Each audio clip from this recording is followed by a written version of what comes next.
Bien, para iniciar esta parte, bueno, en el video que les pedí que vieran, está la última parte de lo que se refiere a biomecánica de los huesos y ligamentos. Un poquito lo último de neuromuscular. Entonces, en esta unidad, lo que se está viendo es los elementos estructurales del cuerpo humano y están divididos en lo que fue o es la biomecánica muscular, la biomecánica de los huesos y la biomecánica de los ligamentos.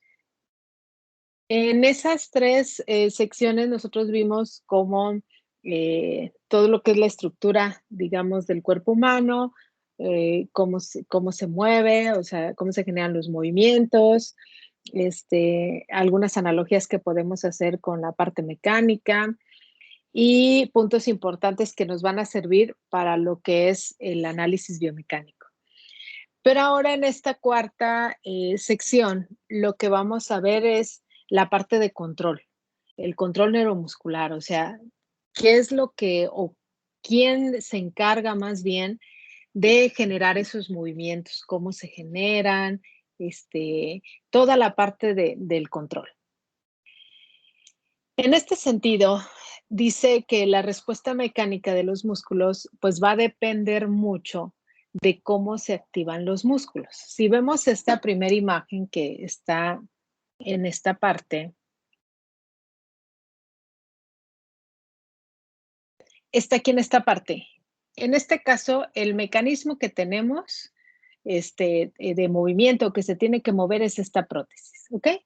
Entonces, una prótesis que tiene una persona, la persona, ¿qué sensores usa para mover o para definir a dónde quiere llevar, digamos, la mano o su mano de la prótesis? Pues los que usan en un inicio, si ustedes ven aquí, es la visión, ¿sí? Entonces, a partir de la visión es el sensor que utiliza para poder generar esos movimientos o para poder definir a dónde quiere mover su mano.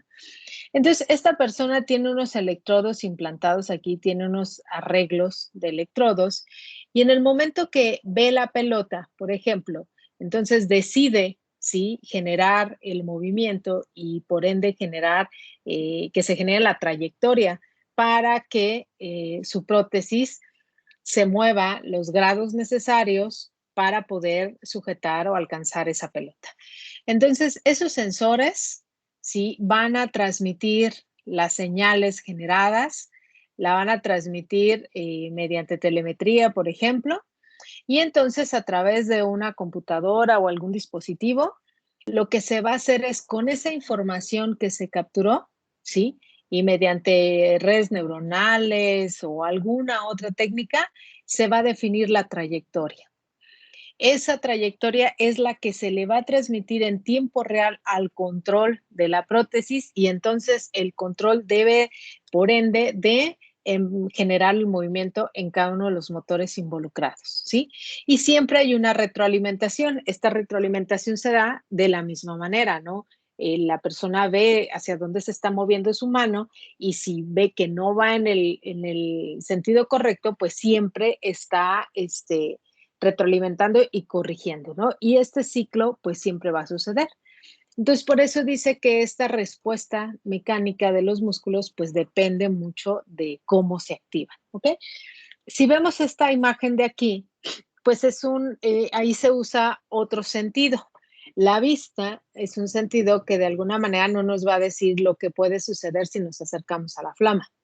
El tacto, pues va a ser, más bien quizá es el sentido que nos va a decir qué es lo que sucede si acercamos nuestro dedo a la flama. Entonces, si ustedes observan, quizá con la vista, yo generé las señales necesarias para que mi brazo fuera, pero hubo otro sensor una vez cuando casi llegaba que me hizo retroceder. Entonces, ahí hay un conjunto de sensores que son los que van a estar activando los movimientos y pues va a haber este control neuromuscular que va a estar definiendo hacia dónde se generan esos movimientos. Puede ser desde el punto de vista de generar movimientos en una prótesis o en un elemento mecánico o generar movimientos en el cuerpo humano. Entonces, un concepto importante de todo esto o una parte importante es la unidad motora. Esta es, o también se conoce como una neurona motora y está compuesta de la neurona motora, perdón, y de todas las fibras musculares que inerva. Es decir, esas fibras musculares a la que les transmite estímulos nerviosos para una zona determinada del organismo, ¿ok? Entonces, la activación, aquí vemos la unidad motora y las partes que tiene. Entonces, dice que si se activa un axón, pues el resultado va a ser la estimulación de las fibras de esa unidad motora y por ende se va a generar una contracción. Todas las fibras de la unidad motora tienden a una respuesta de todo o nada o sincronizada, es todo o nada, el famoso on-off. Ahora, en el caso de la regulación de fuerza muscular, sí, esta resulta o es gracias a dos procesos que van a existir. Porque una cosa es que, por ejemplo, acá, esta unidad motora, pues es la que se va a encargar precisamente de estimular, ¿no? Y de lograr estas contracciones, pero ya cuando hablamos específicamente de la fuerza o ya la regulación de fuerza, ¿sí? Esto es debido a dos procesos, a lo que es el reclutamiento o unión de las diferentes unidades motoras y también a la velocidad de disparo. En lo que se refiere a reclutamiento, dice que es la activación de diferentes unidades motoras. Aquí podemos ver diferentes unidades motoras dentro de un músculo y estas pues van a tender a organizarse ya sea en grupos o digo en agrupaciones o grupos de tareas. Entonces aquí tenemos una unidad motora, otra unidad motora y la fuerza resultante, ¿sí? Pues es la suma de todas esas unidades que se activaron, de esa parte de reclutamiento. Ahora, este tipo de unidades motoras pues tienden a ser reclutadas de forma asíncrona. Es decir, eh, hay diferentes unidades motoras y estas son estimuladas en momentos relativamente diferentes, ¿sí? De una forma escalonada. Y entonces esto es lo que conlleva a toda la generación de la fuerza muscular, ¿sí? Dice ahí que las unidades motoras tienden a tener una intervención especializada de acuerdo a los tipos de fibras, ¿sí? Entonces, las unidades motoras asumen las características de un tipo de fibra en particular. Este reclutamiento, por ejemplo, si hay unidades motoras grandes y hay unidades motoras pequeñas. En el caso de las unidades motoras grandes, dice, el mensaje es enviado mucho más rápido y asimismo la acumulación de tensión también es mucho más rápida. En el caso de las unidades motoras pequeñas, pues tienen una velocidad de conducción más lenta, ¿sí? Y también la acumulación de tensión es gradual. Ahí en la figura nos dicen que, por ejemplo, para movimientos muy finos, las unidades motoras que se encargan de esto son las unidades motoras pequeñas, precisamente porque lo que es la acumulación de tensión es gradual. Entonces, para eso para ellas se encargan de ese tipo específico de movimientos. Ahora, dice que hay un principio, el principio del tamaño, y entonces este se refiere precisamente al tamaño de las unidades motoras. Y dice este principio que las unidades motoras se reclutan progresivamente desde la pequeña, o sea, desde la contracción lenta, hasta la grande, que viene siendo ya la contracción rápida. Pero ese sería como el comportamiento estándar. Pero podemos o existe la capacidad de aumentar esa tasa de disparo, ¿sí? Y que no se comporte de esa forma. ¿Quiénes son quienes tienden a hacer eso? Los atletas, por ejemplo, los que ahí nos dice, los que se dedican a saltar o a lanzar, ellos aparte de entrenar ellos, aparte de entrenar todo el entrenamiento que hacen, lo que tienen también es que entrenar su capacidad de anular ese principio del principio del tamaño.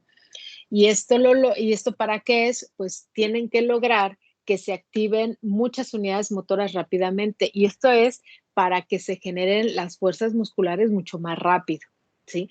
Entonces, también parte del entrenamiento que ellos llevan les lleva a esta característica de generar fuerza muscular mucho más rápido.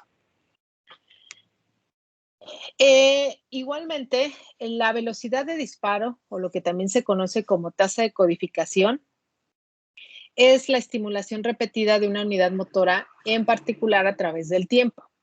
Entonces, aquí nos dice, para crear las fuerzas musculares para movimientos normales, las frecuencias andan más o menos entre 10 a 30 Hz.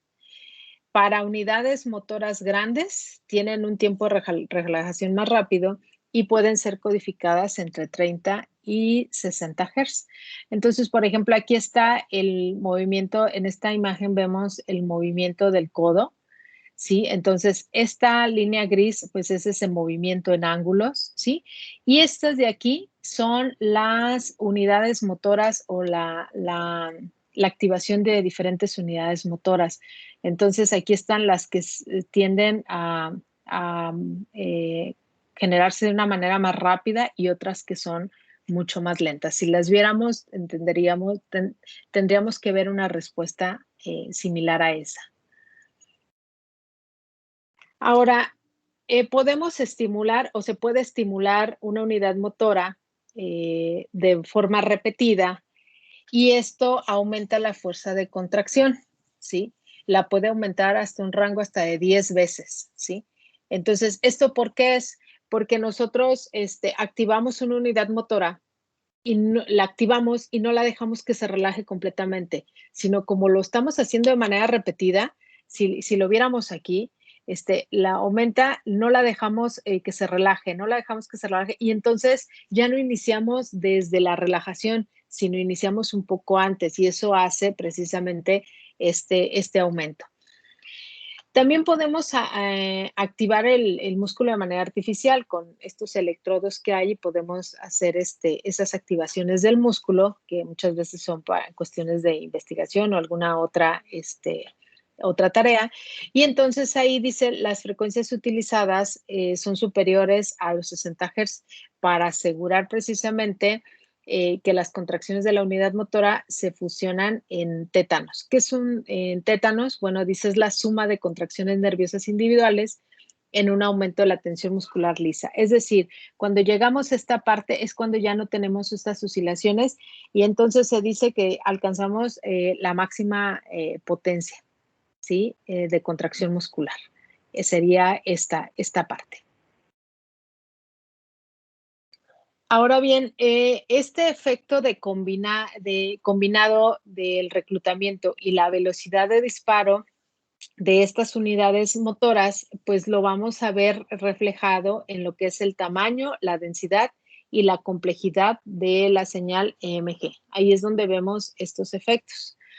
Entonces, dice ahí, estos músculos, bueno, se activan en ráfagas cortas, que se coordinan con otras fuerzas y de esta manera, pues se genera el movimiento del cuerpo humano. Ahora, varios estudios o los estudios de aprendizaje motor, pues están muy interesados precisamente en esa señal de EMG, ¿sí?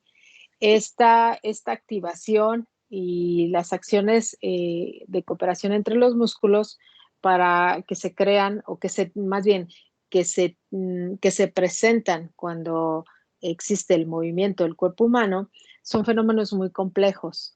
Entonces, hay muchos estudios que están centrados precisamente en entender y en analizar esa señal. Ahora, eh, todos los seres humanos tenemos varios sentidos, ¿sí? Que nos permiten precisamente, pues, caminar, desplazarnos, interactuar con objetos, analizar nuestro entorno, definir hacia dónde dirigimos nuestros movimientos, etcétera, ¿sí? la vista, el tacto, el olfato, etcétera, ¿sí? Pero hay receptores propios del aparato locomotor que siempre están sensando ciertos fenómenos que existen. Y esto lo que hacen es proporcionar información al cerebro precisamente para ayudar o auxiliar en ese movimiento que se está realizando, ¿sí? Estos receptores de información sobre el movimiento son sobre el movimiento y la fuerza de los músculos y las articulaciones. Y el nombre específico son los propioceptores. Entonces, por ejemplo, el sistema vestibular, que está del oído interno, les va a proporcionar la información o va a proporcionar información al cuerpo acerca de la orientación de la cabeza con respecto a la gravedad. Esto sería como si tuviéramos un acelerómetro. ¿Ok? Entonces ahí es donde está el equilibrio y toda esa información se la manda al cerebro.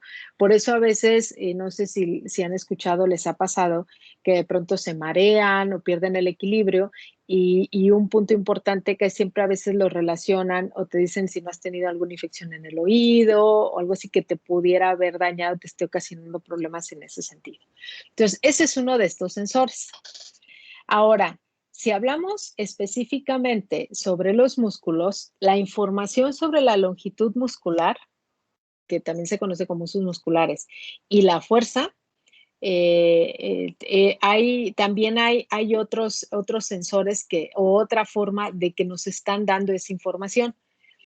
Eh, este tipo de información no la va a estar proporcionada por los órganos tendinosos de Golgi. Ahora,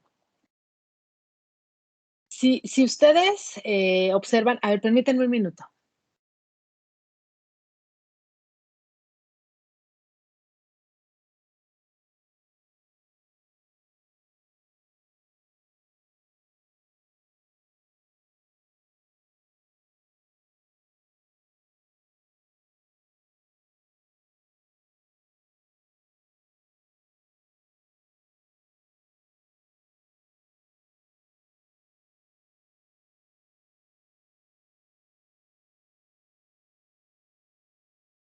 Perdón, me estaban tocando, perdón.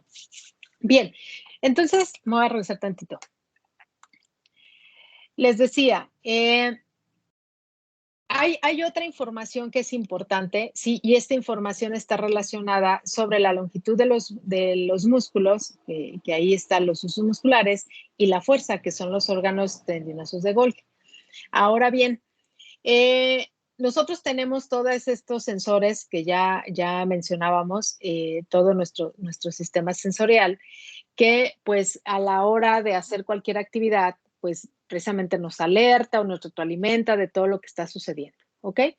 Y entonces, también pues nos puede ayudar a ciertas actividades que estemos haciendo, a evitar que nos dañemos, etcétera, ¿ok? Entonces, sin embargo, hay otro tipo de sensores que el cuerpo, no necesariamente nosotros estamos conscientes de ellos, el cuerpo está detectando que eran estos que yo les decía y el cuerpo reacciona, ¿sí? Sin necesidad que nosotros, tal cual, por ejemplo, como en el caso de la vela, que nosotros nos acercamos, sentimos y nosotros mismos decidimos retirar nuestro dedo de la flama, ¿no? No, el cuerpo solito, al recibir esta información, hace las correcciones necesarias.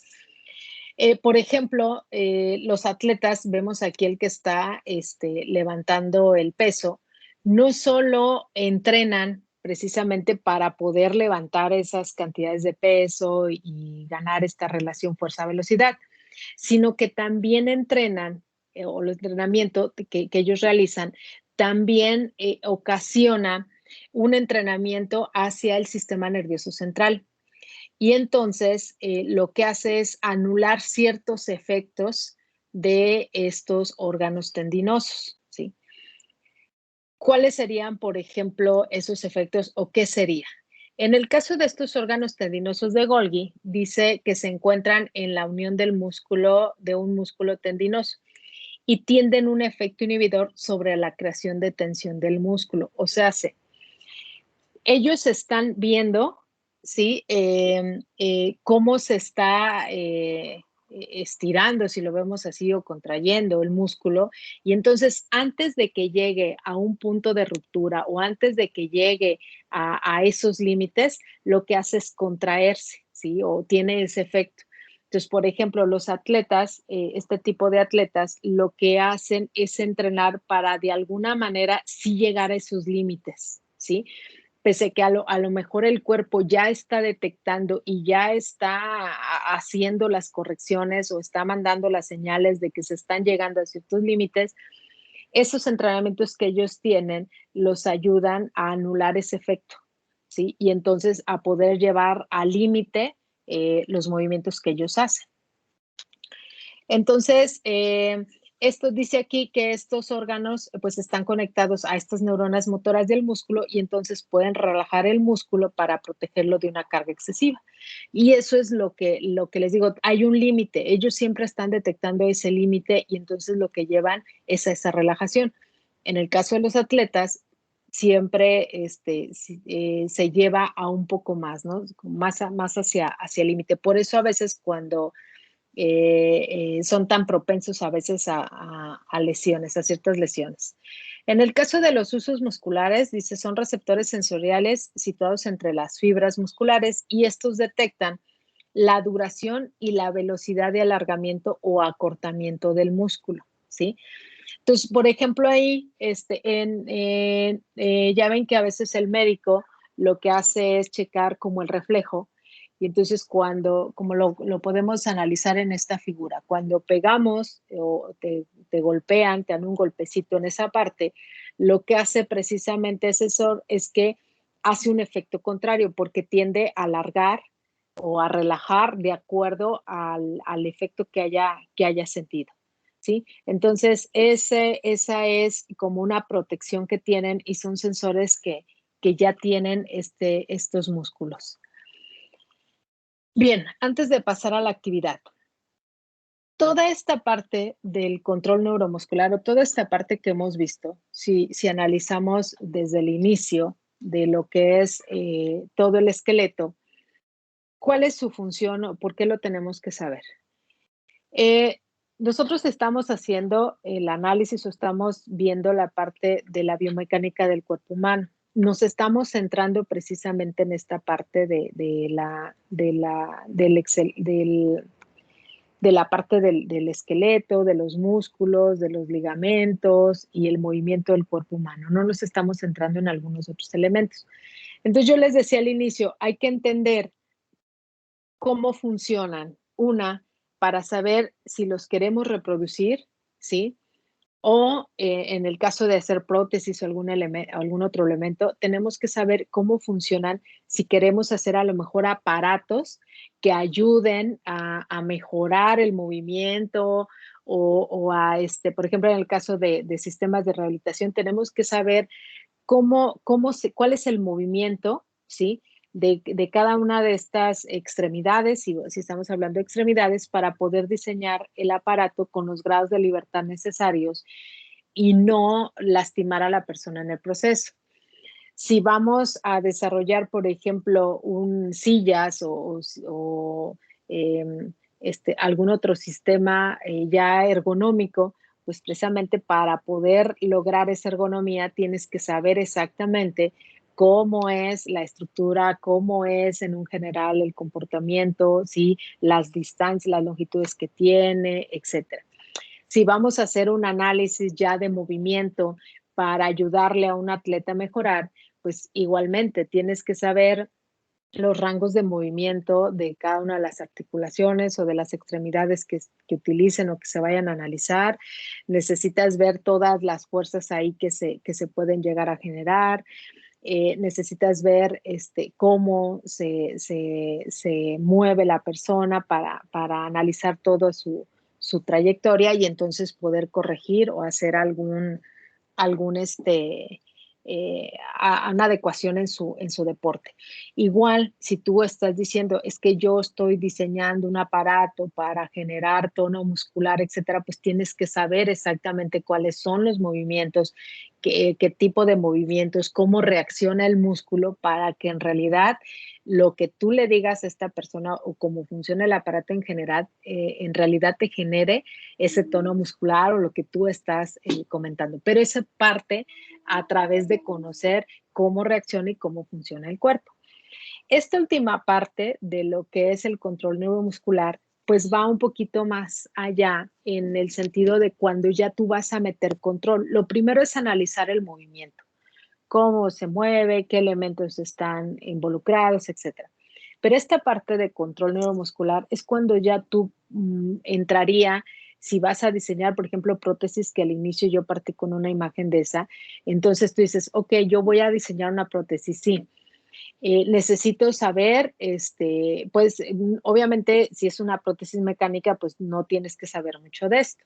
Pero si ya no es una prótesis mecánica, las prótesis mecánicas son aquellas que no están actuadas con ningún motor, que muchas veces en los centros este, de salud o en estos hospitales como el IMSS, el ISSSTE, les otorgan a ciertos pacientes. Entonces ellos se ponen su prótesis y tienen una especie de arnés por la espalda que lo sujetan del hombro, del contrario, ¿no? Donde sí existe la extremidad. Y entonces, a partir de movimientos del hombro, ellos pueden abrir y cerrar su pinza, porque en realidad la prótesis ya tiene un ángulo como de 45 grados en el codo, ya es fija. Sí, es una mano, son muy comunes de a veces verlas, es una mano pues en el tono piel, etcétera, pero muchas veces tienen una especie de un gripper y ese gripper se activa por el movimiento del hombro. Entonces, esa pues no es una prótesis como tal actuada, ¿no? Es una prótesis mecánica. Pero si ustedes ya quieren hacer una prótesis ya actuada con motores, de cualquier tipo, pues entonces sí ya les interesa saber cómo le hago para activarla. Y entonces aquí te interesa saber primero, si vas si vas a usar electrodos, quizá no de los que son invasivos, quizá de montaje, de los que son montaje superficial, tienes que saber dónde están los músculos, tienes que saber cómo se activan los músculos, saberlos detectar, buscar esos dos músculos que a ti te sirvan para poder mover, por ejemplo, si estamos hablando del codo, moverlo hacia un sentido y hacia el otro. A partir de ahí, pues vas a tener sensores. Entonces, ¿qué sensores tienes para retroalimentar tu control? Porque así es como funciona y era lo que yo les decía en un inicio. Hay varios sensores. Unos son sensores externos que nosotros utilizamos, retroalimentamos y entonces decidimos hacia dónde se mueve. Pero también el músculo tiene sensores propios. Entonces hay que saber si se usan, no se usan y entonces cómo lo vamos a controlar. Ya todo esto entra en su ley de control, pero también entra todo esto de redes neuronales, lógica difusa y los clasificadores, porque si, por ejemplo, tú quieres hacer una mano de 5 dedos y que se muevan, pues tú vas a estar detectando quizá señales de DMG y hay que clasificarlas de tal manera que tú sepas de acuerdo a qué señal, pues el movimiento que se tiene que hacer.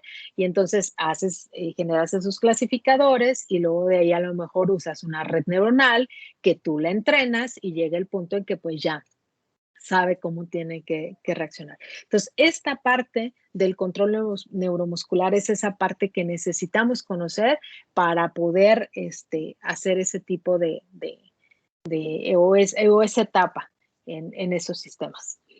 No sé si tengan una duda hasta aquí.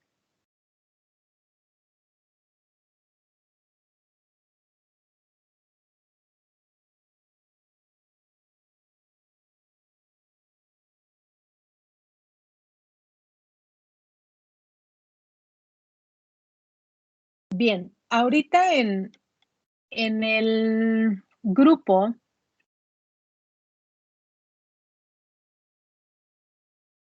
en lo que es general, en archivos, materia de clase, en la unidad 2, les voy a poner la presentación, la tercera parte de la presentación, que ya lleva esto último. Déjenme. Aquí está.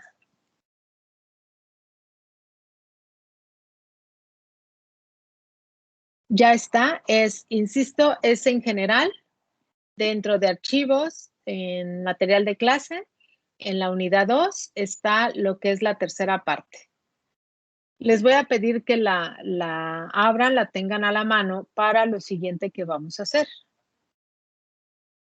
Si no la ven aún, por favor, les pido que me digan si no se cargó bien.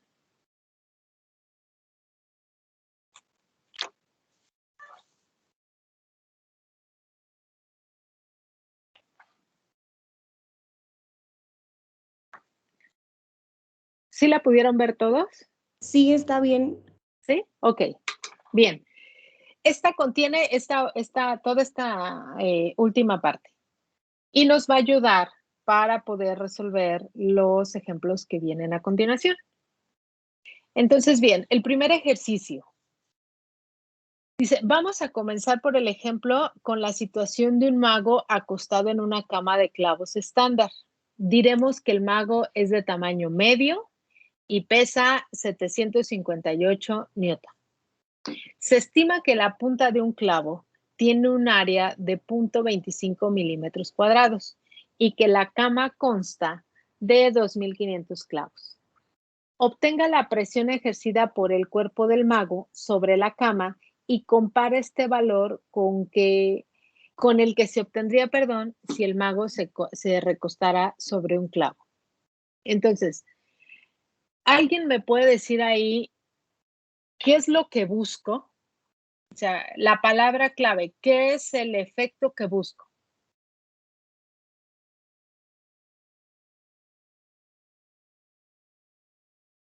La presión. La presión, perfecto. Ahora, en sus diapositivas, ¿dónde vimos alguna definición de presión? En ese material que les acabo de proporcionar.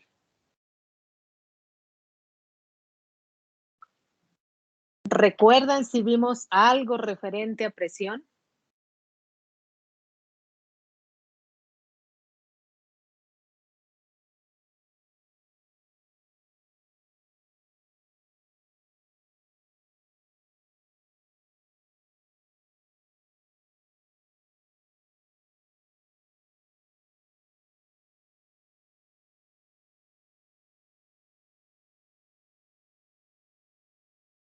Lo del estrés mecánico. Lo del estrés mecánico, perfecto. ¿Me podrías leer la definición de estrés mecánico? Sí, el estrés mecánico es similar al concepto de presión y tiene las mismas unidades, newton sobre metro cuadrado y libra sobre pulgada cuadrada. En el sistema internacional, un newton, bueno, ¿me salta eso? Eso sí, sáltalo. Sí, Pero ok. fíjate, una diapositiva anterior a esa Ajá. dice, el estrés Sí. mecánico está simbolizado con la letra griega sigma. Y se se define, sí, te dejo. Perdón, Sí, como la dime. fuerza por unidad del área dentro de un material. Exacto, muchas gracias. Si ustedes observan, ahí la figura nos da cuatro tipos, donde algo es sometido a estrés mecánico. La de tracción es cuando estamos jalando, ¿sí? La de compresión, está la de cizallamiento, ¿sí? Es jalamos arriba y abajo, ahí lo deformamos medio raro, y está el peeling. En este caso, nosotros estamos sometiendo a un estrés mecánico de compresión. ¿Sí? La persona está presionando. Si se fijan, abajo, ¿quién presiona? Pues la superficie, ¿no? El suelo. Y luego están los clavos y está la persona. Entonces, quiere decir que para resolver esto, como dice ahí, pues vamos a utilizar precisamente esa fórmula, ¿sí? De estrés mecánico, que viene siendo el similar al concepto de presión. Y entonces ahí nos dice que es sigma o estrés mecánico es igual a la fuerza por la unidad de área dentro de un material. A ver, les doy unos 3 minutos, 5 para que resuelvan los dos y ahorita me dicen sus resultados.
Bien, ¿alguien ya tiene las respuestas?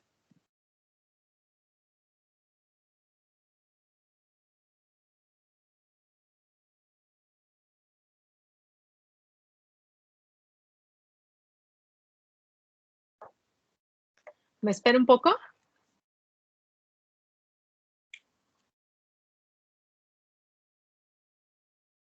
Sí, un poquito, por Sí, favor. ok, ok.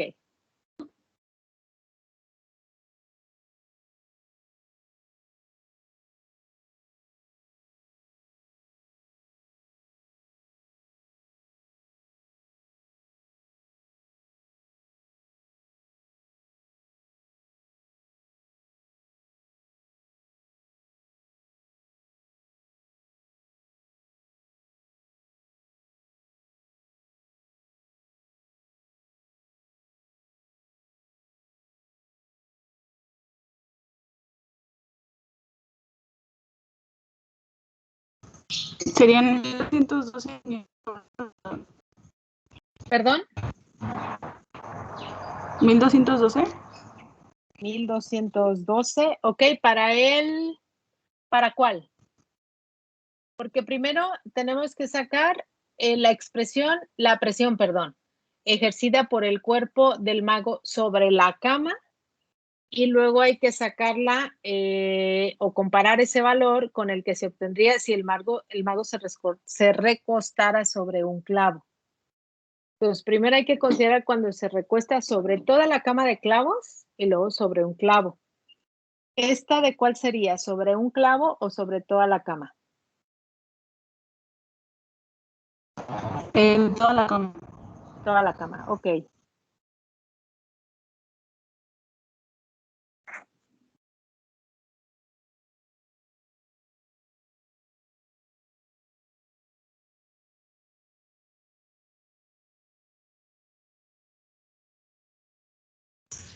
Maestra, una pregunta.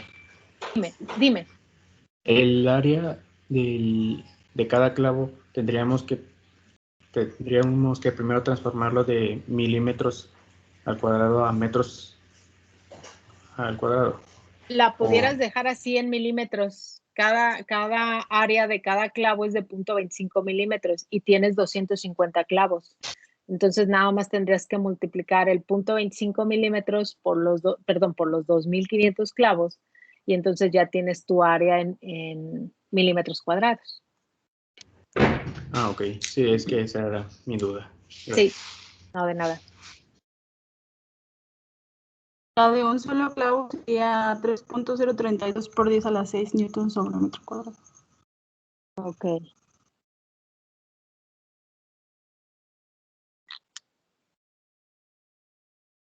Bien, le voy a cambiar a la diapositiva para ver el resultado y ahorita comparan ustedes. Bien, miren. La solución, pues tenemos la fórmula, ¿sí? Entonces, lo que es el estrés mecánico o la presión es igual a la fuerza sobre el área, ¿sí? Entonces, la fuerza sobre unidad de área dentro del material. Entonces, sobre la cama, pues entonces quiere decir que tenemos la fuerza, pues son los 758 newtons, porque es precisamente la persona, y el área, pues aquí en este caso la dejaron en milímetros, 625 milímetros. Entonces tendrías 1.200, 1.213 newtons sobre metro cuadrado, o 1.200 más bien, porque ahí creo que el punto lo ponen por el estilo del libro. Por mil abajo, ¿no? Porque lo dejan en Ajá. milímetros. Sí. Sí, ahí lo ponen porque como está en milímetros. En tu caso era en metros, ¿verdad? Sí. Sí. Entonces ahí sería 1.213 newtons sobre milímetros cuadrados. Esa sería para toda la cama. Ahora, si es sobre un clavo, pues sería la misma de la persona, lo correspondiente a la persona, entre el 0.25 milímetros y entonces ahí ya tenemos el resultado. ¿Sí? Entonces, si observan, en esta parte es empezar a relacionar lo que vimos, o sea, vimos el concepto de estrés mecánico, pero ahora aplicado ya en un problema particular. Entonces, ahí vimos uno de esos cuatro casos que nos presentan como estrés mecánico, vimos uno que se ejerce o se puede modelar cuando la persona o esta persona hace esta actividad. ¿Ok? ¿Hasta ahí alguna duda? No, ninguna. Ok, perfecto. Bien. Maestra, lo podemos Sí, hacer dime. también con metros, ¿verdad? Sí, O también sea, lo puedes hacer con metros. Ah. Sí. Sí, haces el equivalente ahí de los milímetros a metros y está correcto también. Bien. Va la siguiente. Dice el ejercicio 2. Cuando se refiere específicamente a una condición de tensión, el módulo elástico se llama módulo de Young y se calcula de forma específica con esa fórmula. Entonces, la Y, que es el módulo de Young, es igual al estrés o el estrés mecánico que acabamos de ver entre la deformación. Dice, calcule el módulo de Young de un cordón con un área de sección transversal de 5 centímetros cuadrados que cambia de longitud de 100 centímetros a 150 centímetros cuando se aplican 50 newtons de fuerza. En este caso ya sabemos que ya conocemos la fórmula del estrés, pero ahora nos falta qué pasa con la deformación. En algún punto de lo que vimos, ¿mencionamos algo de deformación?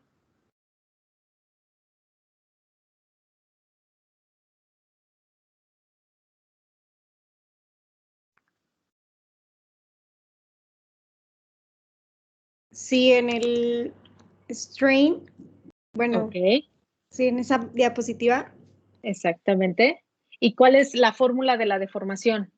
es L menos L, bueno, de reposo dice longitud normal o de reposo sobre esa misma longitud.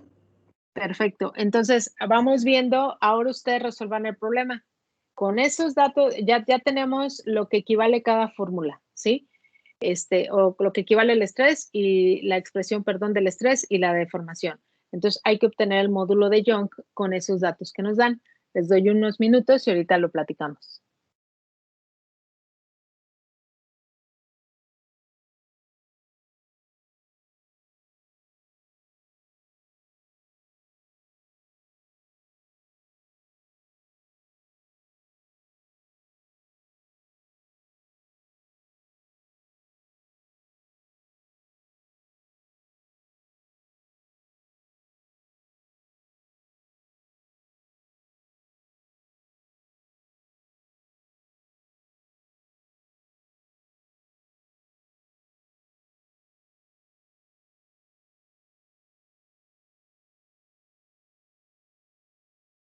Me da 30.0030, 00, así.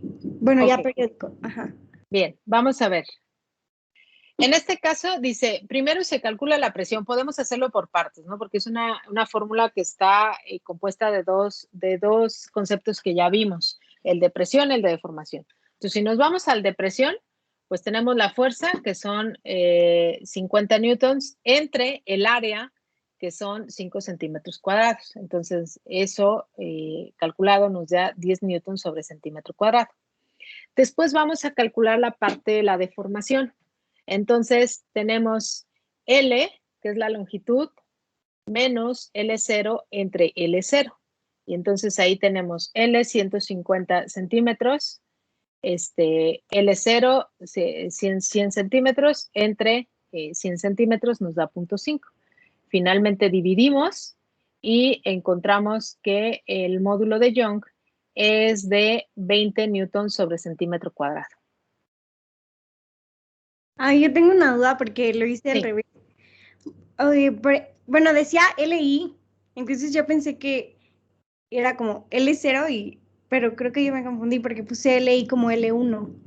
Ya, ok. No, ahí sería, si te fijas, aquí te dice que cambia de longitud de 100 centímetros a 150 centímetros. Ok. Entonces, inicial.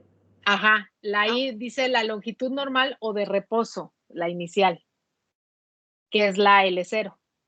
Ok. Sí. Sí, gracias. No, ¿de qué? Y entonces aquí, si se fijan, este es un módulo que nos dice o se refiere a esta tensión, ¿no?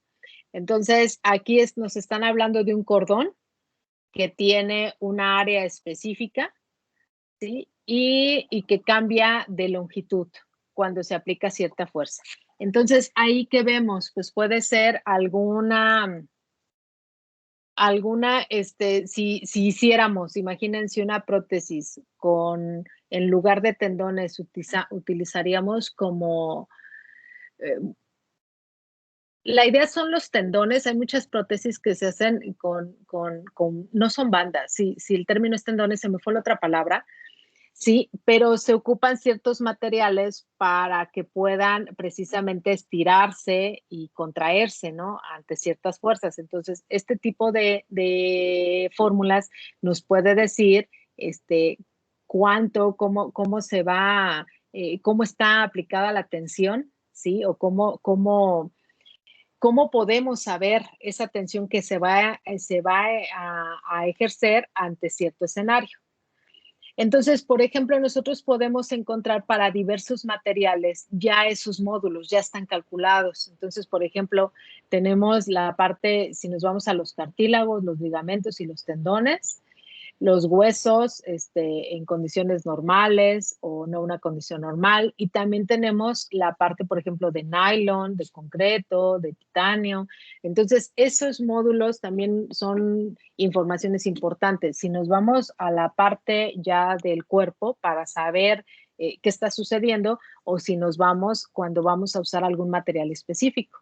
Y son características que debemos de saber y debemos de prever si lo que estamos diseñando o implementando va a soportar para la tarea que está desarrollada.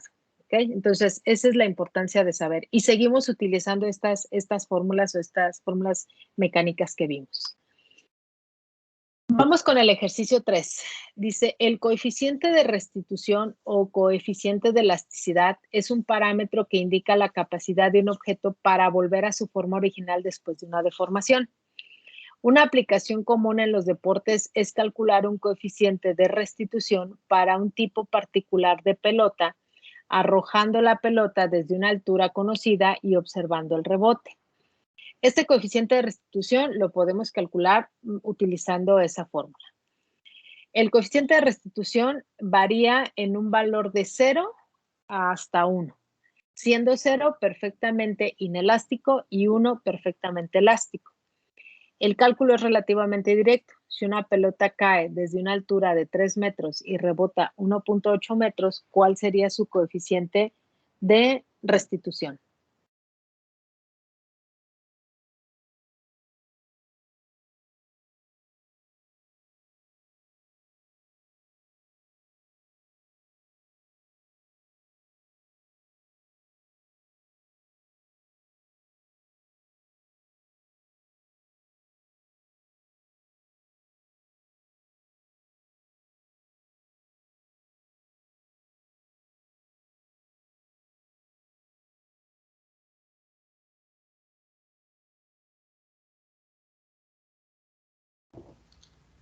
Punto 77.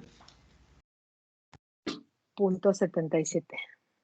¿Sí? Entonces, solo es aplicar esta fórmula. ¿Sí? Y entonces, ahí, ¿cuál es el objetivo de estos ejercicios? Son ejercicios relativamente sencillos, pero lo que quiero que vean es, tenemos ciertas fórmulas que a lo mejor por sí solas no me dicen nada, por ejemplo, o no las alcanzo a entender dónde aplicarlas. Por ejemplo, esa que teníamos de la parte de estrés mecánico, ¿no? Ah, bueno, sí, el estrés mecánico, ok, pero ¿dónde la aplico? Entonces ya vimos un ejemplo de dónde está aplicado la parte de estrés mecánico. Vemos la otra de deformación. Entonces, pues sí, la deformación y se calcula, ok, pero ¿dónde la aplico? ¿En qué elementos o en qué problema? Entonces ya vimos una deformación. Vimos una que utiliza estas dos, que es el módulo de Young, y ya hay tablas, pero hay que saber para saber si estamos dentro del rango. Entonces, a lo mejor ahí estamos utilizando cables, era la palabra que hace un ratito se me fue. Utilizamos en lugar de tendones cables, y entonces hay que saber si el cable es el adecuado y va a soportar. ¿Qué nos interesa en algo? Pues ¿qué nos interesa principalmente, perdón? Los límites, ¿no? Entonces yo digo, ok, esto va a trabajar en esta área. Ok, me interesa cuando llegue a los límites porque se van a dar. Entonces, ¿soporta o no soporta? Ah, bueno, sí soporta. Entonces, está bien. Aquí vimos otro ejemplo de, ya esta es otra fórmula, pero esto es precisamente para saber este coeficiente de restitución, ¿sí? Que tienen ciertos elementos, ¿no? Entonces, a lo mejor en algún punto nosotros necesitamos saber ese coeficiente de restitución, ¿ok? Entonces, ¿qué tanto, por ejemplo, ahí ya ven que nos dice, si es C0 es perfectamente inelástico, si es 1 es perfectamente elástico. Entonces, ahí hay que ver dónde estamos utilizando esos elementos para saber si nuestro material es inelástico, a lo mejor no nos va a funcionar para la tarea que quiero desarrollar o las cargas a las que va a estar sometido o los usos a los que va a ser sometido. Entonces, aquí es empezar a ligar con problemas este tipo de conceptos. ¿Ok? ¿Hasta ahí alguna duda?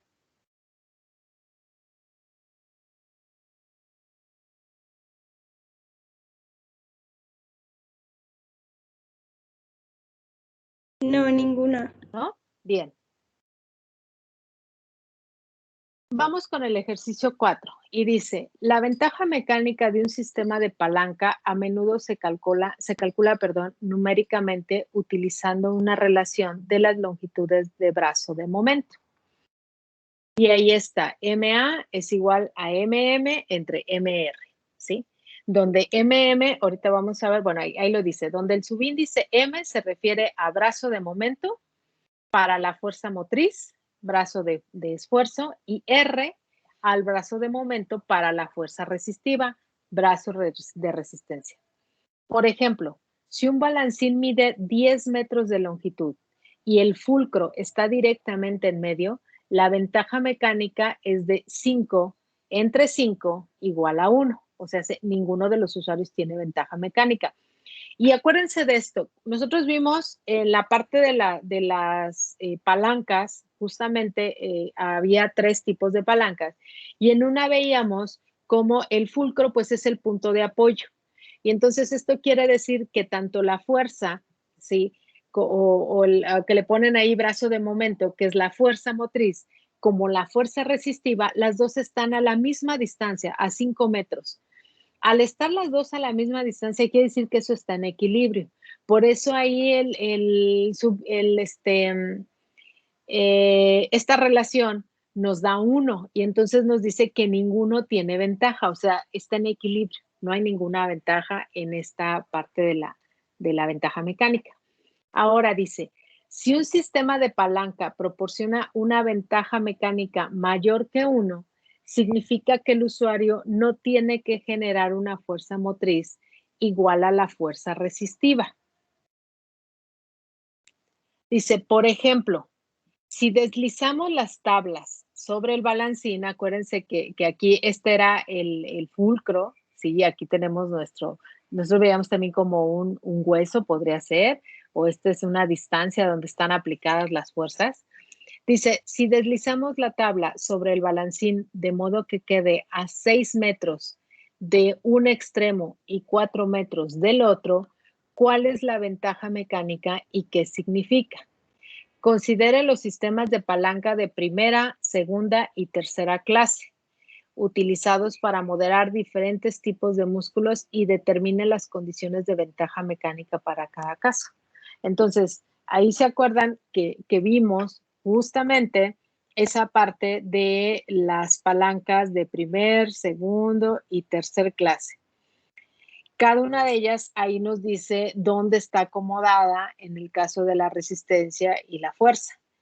Y entonces lo que ustedes van a hacer es utilizar la fórmula, analizar esas 3 palancas, esos 3 tipos de palancas, y entonces van ustedes a determinar las condiciones para la ventaja mecánica que tenga en cada caso y van a razonar qué significa, o sea, cuál sería la ventaja mecánica y qué significa, ¿sí? Ahí bueno, ya que lo tengamos, les explico cuál es ¿cómo se llama? El objetivo de esto, o cómo lo vamos a razonar, lo vamos a relacionar precisamente con este movimiento de los músculos y el peso y todo esto. ¿Ok? Entonces les doy un momento para que ustedes analicen y chequen sus escenarios y propongan algo. Ay, perdón, saqué la diapositiva.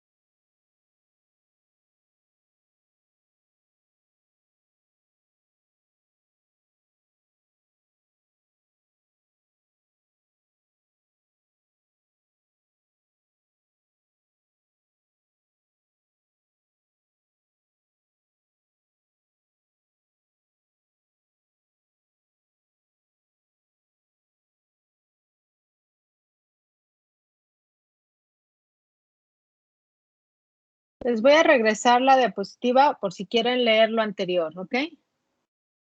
Y ahorita lo vuelvo a pasar a la siguiente.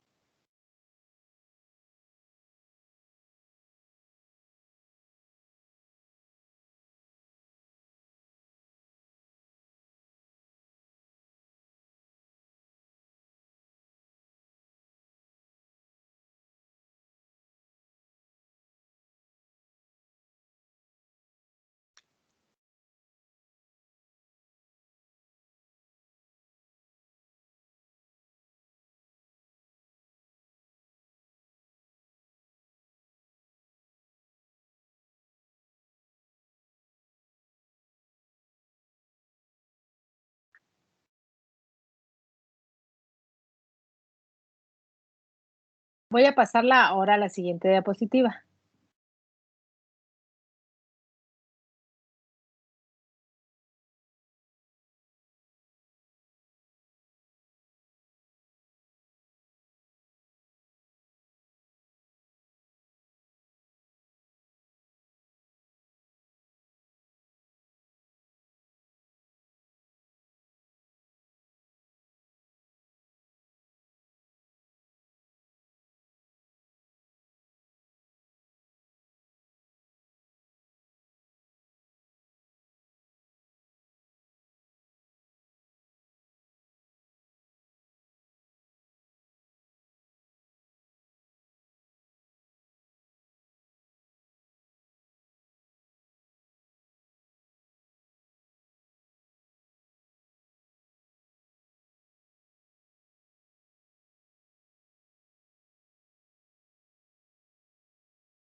Voy a sacar tantito la diapositiva para, les voy a compartir los ejercicios para que los tengan. A lo mejor es más fácil si ustedes los están, viendo o moviendo. Ahorita no tarden en volverla a compartir.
Ya está en el mismo lugar donde les compartí lo que es la presentación. Ya está, se llama actividad, igual en la unidad 2, para que lo abran y a lo mejor es más sencillo si ustedes están viendo todo el ejercicio. Y ustedes le regresan y leen y vuelven a leer lo que ustedes consideren necesario.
Maestra, Sí, dime. ¿se supone que tiene que dar 1.5 o es que lo estoy tomando al revés? No, depende de dónde estés tomando, porque aquí te dicen que utilices los 3 escenarios, o sea, los 3 sistemas de palanca. Entonces tienes el de primera, segunda y tercera clase. Entonces, depende tú Ok. dónde acomodes, es la ventaja mecánica que vas a tener. Básicamente, la ventaja mecánica es que tú, por ejemplo, tener una ventaja significa que tú puedes tener un objeto, ¿sí? En uno de los extremos y del otro lado, tú vas a poder levantarlo, si tienes la ventaja quizá con menor peso, o vas a levantar con menor fuerza un objeto mucho mayor, o a lo mejor no tienes la ventaja y entonces vas a ocupar mucho mayor fuerza para un objeto menos pesado. ¿Sí me explico? Sí. Eso es tener ventaja mecánica. Entonces, aquí lo que se pide, déjenme proyecto porque no estoy proyectando y falta eso.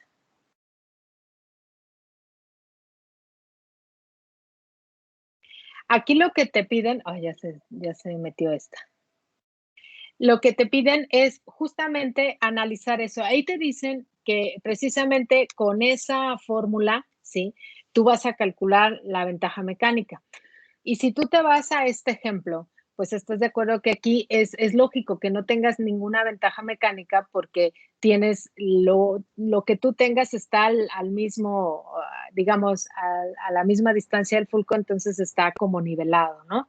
Por estar ahí a la misma distancia. Pero ¿qué pasa cuando no existe esta misma nivelación, que es cuando te dicen tienes 6 metros de un lado y 4 metros del otro? Entonces, nosotros en la teoría que vimos 3 sistemas de palancas, ¿sí? Entonces, es el de primera clase, segunda clase y tercera clase. Cada uno de ellos nos dice cómo está acomodado justamente esta parte, tanto la resistencia, la fuerza de resistencia como la fuerza, ¿no? Entonces, ustedes tienen ahí que analizar cómo van a acomodar de acuerdo a que lo que les dicen ahí, cómo se acomodarían esos elementos de acuerdo al tipo de palancas que tenemos. ¿Sí? O que ahí nos están diciendo. Entonces, ahí lo que vamos a ver es precisamente esas ventajas mecánicas que tienen cada una de estos tipos de palancas.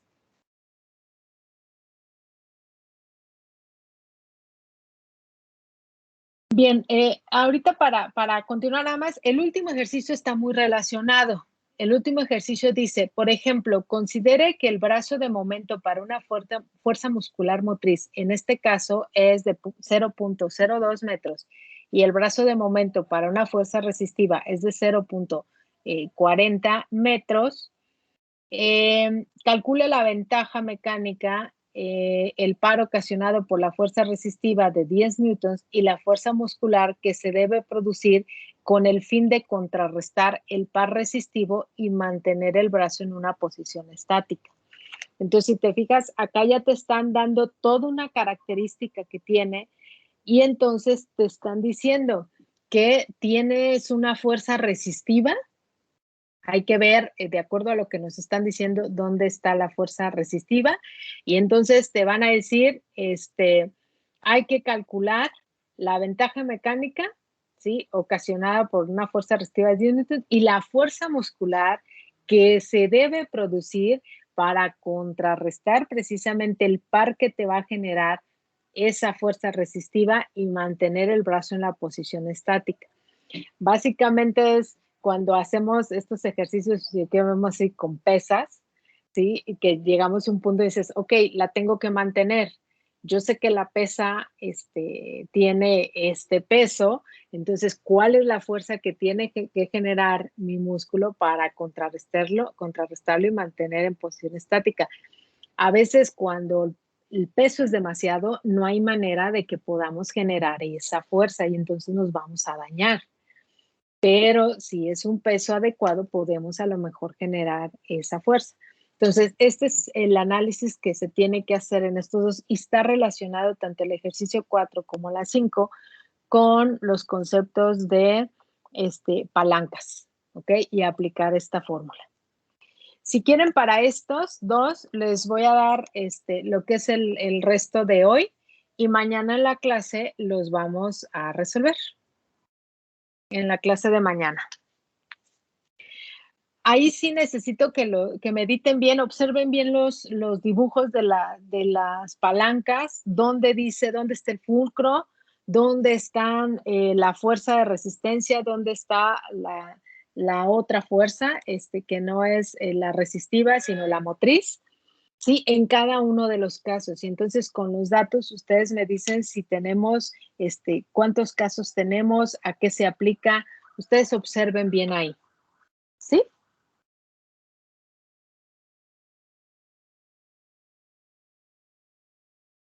Sí, está bien.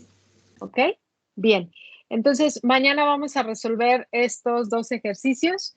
Espero que tengan ahí sus propuestas para poder analizarlos y entonces solucionar eso de la ventaja mecánica y el último ejercicio que también está relacionado con las palancas.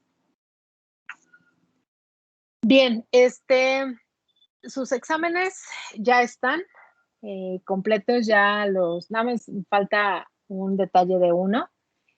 Mañana platicamos también sobre ellos y ya van a poder ver sus resultados, pero ya están calificados. Mañana, esto no nos tardamos mucho ya que ustedes lo razonen, vemos la solución, la comentamos, vemos dudas y luego platicamos sobre los exámenes y los comentarios, las observaciones que ustedes necesito que vean y ya vemos también las soluciones. ¿Ok?